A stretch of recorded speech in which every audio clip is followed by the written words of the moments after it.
एक नाशिक न्यूज, प्रेक्षकांचा विश्वास आणि निष्पक्ष पत्रकारितेची ओळख.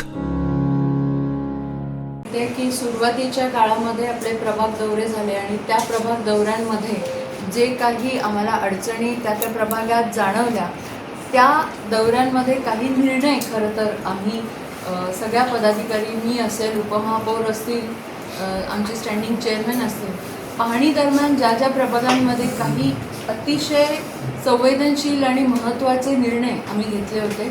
आणि आज आम्हाला आनंद होतो आहे की आपलं सरकार जे आहे महाराष्ट्राचं, ते शेतकऱ्यांना प्राधान्य देत असताना आणि उद्या सन्माननीय मुख्यमंत्री देवेंद्रजी फडणवीस यांचा वाढदिवस असताना पाथर्डीमध्ये आपल्याला माहिती आहे, गव्हाणे इथे जो आपला खत प्रकल्प आहे त्यामध्ये सातत्याने लँड फिलिंग होतं आणि लँड फिलिंग झाल्यामुळे, लिंकिंगमुळे जे पाणी आहे ते अतिशय घाण पाणी खूप वर्षापासून, जवळजवळ 15 वर्षापासून हे शेतकरी त्रस्त होते.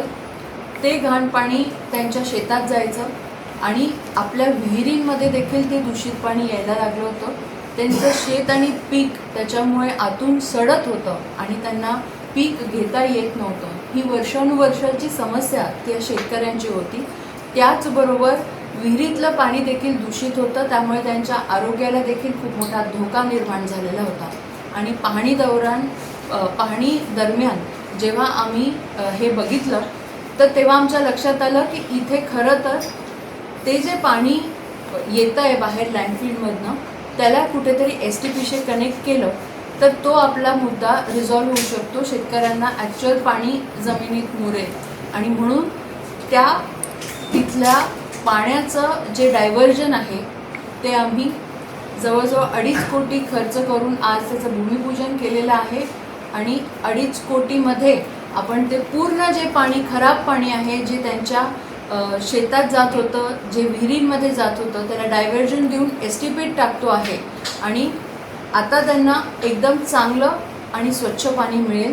हे जे खराब पाणी होतं ते STPत जाऊन स्वच्छ होणार आहे. त्यामुळे अशा पद्धतीने खरं तर शेतकरी खूप आनंदित होते आज की एवढ्या वर्षानंतर त्यांचा वर्षानुवर्ष जो लांबलेला एक प्रश्न होता आणि त्याच्याने त्यांची शेती आणि आरोग्य दोन्ही पण धोक्यात होते, तो मार्गी लागलेला आहे. कचऱ्याचं ते सगळं अक्षरशः पीक काळं होत होतं आणि पाणी जे त्यांच्या टाक्यांमध्ये येतं बेसिकली याच्यामध्ये, कारण अतिशय चिकट द्रव्य असं बाहेर निघत होतं आणि त्यामुळे ते त्यांच्या आरोग्याला धोकादायक होतं. ते पूर्ण जेवढं पाणी, कारण आता पावसाचं पण पाणी त्यात ॲड होतं, त्याच्यामुळे it is not correct to measure that water, पण त्याचं डायव्हर्जन आपल्याला STPत करणं हे खूप गरजेचं होतं आणि ते आज आपण सुरू तुमच्या पाहणीमध्ये पार्श्वभूमीवरती आजूबाजूची 16 गावं आहेत, त्यांचा देखील कचरा उचलण्याचं आम्हाला एक पत्र प्राप्त झालेलं आहे आणि त्या 16 गावांकरता आपण एक सेपरेट प्लांट करण्याचे योजले आहे. कारण आत्ताची टेक्नॉलॉजी ही अपग्रेड झालेली आहे. आपण पाहता आहात की आपला जो घनकचऱ्याचा प्लांट आहे तो बरेच वर्ष झालेला आहे आणि त्यामध्ये वेस्ट टू प्लास्टिकपासून डिझेल किंवा असं वेस्ट टू एनर्जीचा आपण प्रकल्प राबवला आहे, पण आता वेस्ट टू CNG आलेले आहे, वेस्ट टू बाकी सगळ्या गोष्टी आल्या आहेत ज्याच्यामध्ये आपण इतर प्रकारचं अनकन्व्हेन्शनल एनर्जी रिसोर्सेस करू शकतो. आणि त्याच धर्तीवरती ह्या 16 गावांचा जो नवीन कचरा ॲड होणार आहे आपल्याला आणि कुंभच्या दरम्यान जो कचरा ॲड होणार आहे तो पण आता एका नवीन प्लांटमध्ये आपण घेतोय.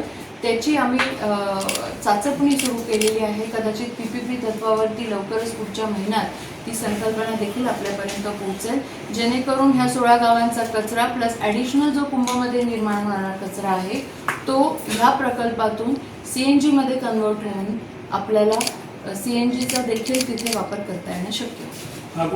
त्याच्यात शेजारी होईल, कारण ती खत प्रकल्पासाठी आपण जागा आरक्षित केलेली आहे आणि तिथेच तो प्रकल्प क्षमता जो वाढवतो आहे आणि हा टोटली वेगळा प्रकल्प आहे. कारण काय होतं, क्षमता वाढवल्याने कचरा जो डिस्ट्रॉय करायचा आहे किंवा सेग्रिगेशन आहे किंवा त्याचं जे काही प्रोसेसिंग करायचं आहे त्याची क्षमता वाढते. पण विषय असा आहे की टेक्नॉलॉजी अपग्रेड करण्याच्या दृष्टीने एक वेगळा प्लांट आपल्याला लागणार आहे. तो अधिक कमी कपॅसिटीचा आपण सुरुवात करू, कारण या 16 गावांचा कचरा जो येणार आहे तो नाशिक शहराच्या तुलनेत कमी असणार आहे, प्लस कुंभमेळ्याचा. तर असं मिळून एक फेज 1 लॉन्च करू आणि नंतर मग त्याची कपॅसिटी आपण वाढवू. ही आहे आपलीच जागा आहे, 8 एकरचं लँड आहे, त्याच्यासाठी आपण मागणी करतोय.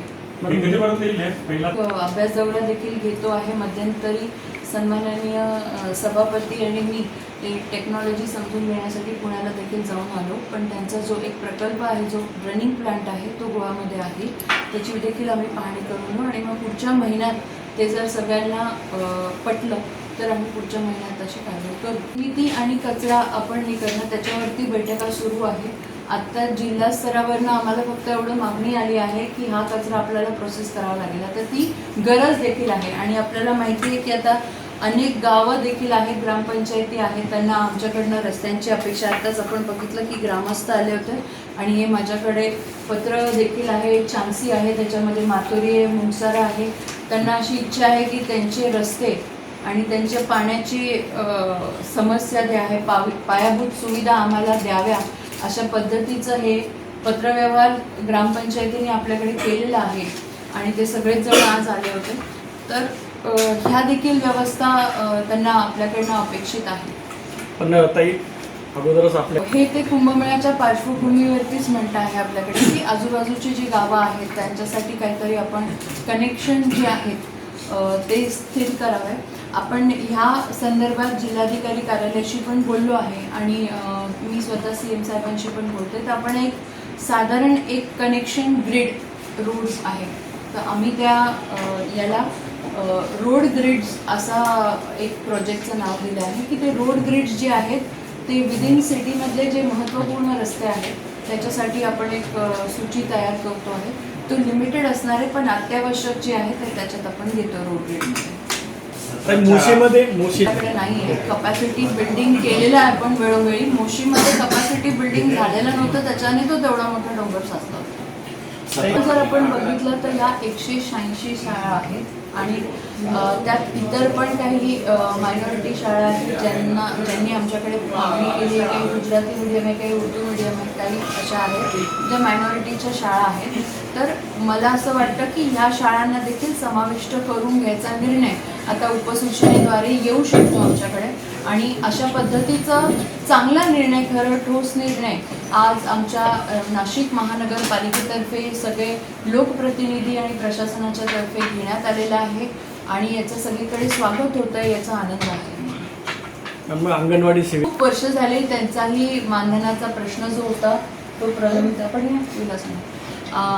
त्यांचाही प्रश्न प्रलंबित होता आणि यामुळेच मला असं वाटतं की आपण जेव्हा लोकांसाठी काम करतोय, अंगणवाडी सेविका ह्या ज्या आहेत त्या आपल्या लहान चिमुकल्यांना खरं संस्कार घडवत असतात. तर 2 गोष्टी याच्यामध्ये प्रामुख्याने आम्हाला सगळ्यांना जाणवलं की त्यांच्या मानधनामध्ये बऱ्याच वर्षापासून चर्चा होत होत्या पण तशी वाढ झाली नव्हती. आजचं तुम्ही जर प्रपंच करायचं म्हटल्यानंतर एवढ्या तोडक्या सॅलरीमध्ये, एवढ्या तोडक्या त्यांच्या जे काही मानधन होतं त्याच्यामध्ये उदरनिर्वाह करणं किंवा बाकीच्या गोष्टी करणं शक्य नव्हतं. त्यांचं येणं जाणं जे असेल, परत आपण पाहतोय की शासनाच्या सगळ्या खरं तर त्या खूप मेहनतीने काम करत असतात. शासनाच्या सर्व ज्या योजना आहेत त्या लोकांपर्यंत पोहोचवण्याचं काम देखील करतात.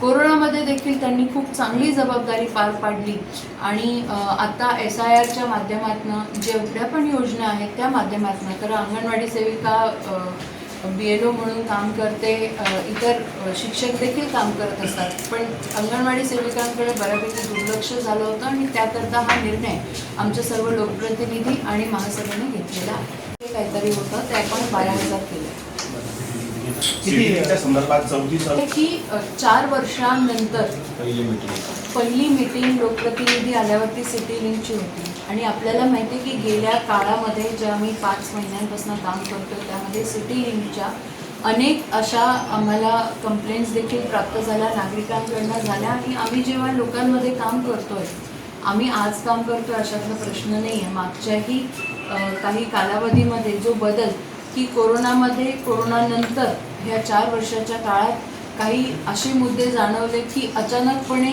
एखादा बसचा रूटच कॅन्सल झाला आहे ह्या प्रामुख्याने 3 गोष्टी आम्हाला जाणवल्या की एखाद्या बसचा रूट कॅन्सल होणे. मग तिथले नागरिक आमच्याकडे येतात. गंगापूर रोड आणि कॉलेज रोडमध्ये मुळात ही समस्या जास्त निर्माण झाली होती की अचानकपणे तिथले रूट कॅन्सल झाले. ते बोर्ड ऑफ डिरेक्टर्समध्ये मान्य करून घेण्यात आलेले नव्हते. म्हणून परस्पर हे जे काही कारभार चालू होता त्याच्यावर आम्ही आज अंकुश ठेवण्याचं काम केलेलं आहे. परत अजून एक गोष्ट त्यांनी अतिशय चुकीची केली होती की 30 जूनला जेव्हा महासभा होती त्याच दिवशी त्यांनी स्वतःचा बोर्ड ऑफ डिरेक्टर्सनी एक सिटी लिंकची महत्त्वाची बैठक लावायचा गोंधळ आणि असा प्रकार घडला. त्यामध्ये त्यांचं ॲक्च्युली पितळ उघडं पडलेलं आहे की त्यामध्ये एक पोस्ट जी कधीच आपल्या सिटी लिंकमध्ये किंवा मान्य देखील नव्हती, मेमोरँडम ऑफ असोसिएशन होती, ती निर्माण करण्यात आली. ज्या व्यक्तीला आपण पदभार चांगलं काम करत नाही म्हणून कार्यमुक्त केलेलं होतं, त्या व्यक्तीला त्यांनी पुन्हा घ्यायचा घाट हा कुंभमेळ्यात त्यांना करायचा होता आणि तो आमच्या निदर्शनास आला. सन्माननीय सभापतींनी त्या दिवशी त्यांना सांगितलं होतं की ही तुम्ही बैठक कशाला घेताय, त्याच दिवशी महासभा आहे. म्हणजे 30 जूनच्या तारखेला सकाळी ॲक्च्युली स्टँडिंग होती आणि लगेचच महासभा होती. इतका व्यस्त काळ असल्यानंतर सुद्धा जेव्हा की तिथे आम्ही तिघंही, मी, उपमहापौर, सभापती आणि आयुक्त हे कुणीही उपस्थित नसताना त्यांनी ते मीटिंग घ्यायचा धैर्य दाखवलं आणि त्यांचं पितळ तिथे उघडं पडलं की त्यांनी त्याच्यात अशा नियुक्त्या घेतल्या होत्या की ज्या आक्षेपार्ह होत्या. त्या आम्ही आज सगळ्या रद्द केलेल्या आहे आणि अशा पोझिशन्स निर्माण करून अनेकांना आपल्या माथी मारून घेण्याचा आमचा कोणताही याच्यात हेतू नाही आहे.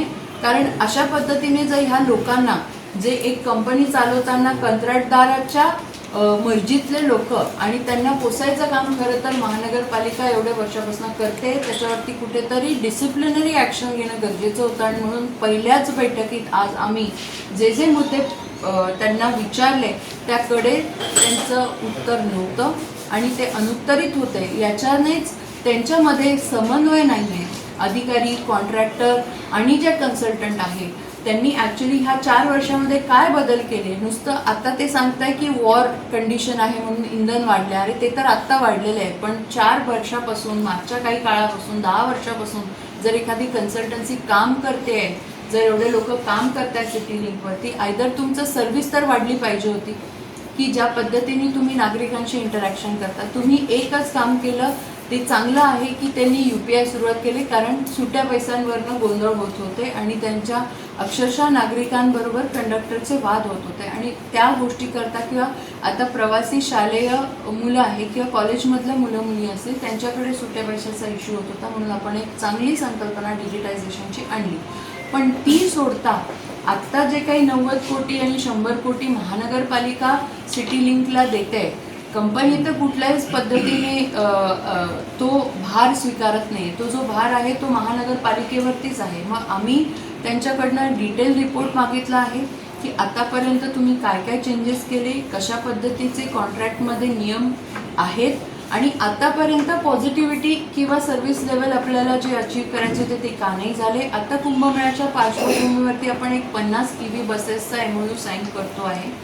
200 CNG, 50 डिझेल आणि 50 EV. तर EVचे बसेस अजून वाढून मिळावे अशी आम्ही एक मागणी केलेली आहे. कारण EVचे बसेस जे आहेत त्याच्यात आपल्याला माहिती आहे की सगळ्या मोठ्या बसेस आहेत. खरं तर आम्ही अशी पण मागणी केली आहे की लोकांना गावात जाण्यासाठी सोयीचं व्हावं म्हणून लहान बसेसचं पण त्याच्यात समायोजन करून घ्यावं. अशा पद्धतीने आम्ही चांगले निर्णय आज खरं तर सिटी लिंकच्या बोर्ड ऑफ डिरेक्टर्स मीटिंगमध्ये घेतले. काही त्रुटी आहेत आणि आमच्याकडे नागरिक देखील आले होते की काही काही ठिकाणी ड्रायव्हर्स रॅश ड्रायव्हिंग करतात आणि ह्या कंप्लेंट्स देखील मागच्या काही काळामध्ये आपण बघितलं की ABBचे पदाधिकारी, अखिल भारतीय विद्यार्थी परिषदेचे पदाधिकारी इथे येऊन गेले. त्यांनी त्यांच्यासाठी काही सवलती मागितल्या आणि इथे जेव्हा आपण एकाच अशा प्रेसमध्ये बसलो होतो तेव्हा एक विद्यार्थी अक्षरशः बसमधनं पडला होता आणि त्याच्या हाताला लागलेलं होतं. तर बस थांबली नव्हती, जागेवरती निघून गेली होती. अनेक असे काही त्रुटी जाणवल्या की 7:30ची एक बस होती, ती 9:30ला कॅन्सल झाली असं 2 तासानंतर निरोप आला. त्यामुळे हेही जे काही त्यांच्या तांत्रिक अडचणी आहेत, त्यांच्या सॉफ्टवेअरमध्ये काय इश्यूज आहेत तेही आज आम्ही डिस्कस केले आणि त्यावरती काम आता निश्चित होणार आहे.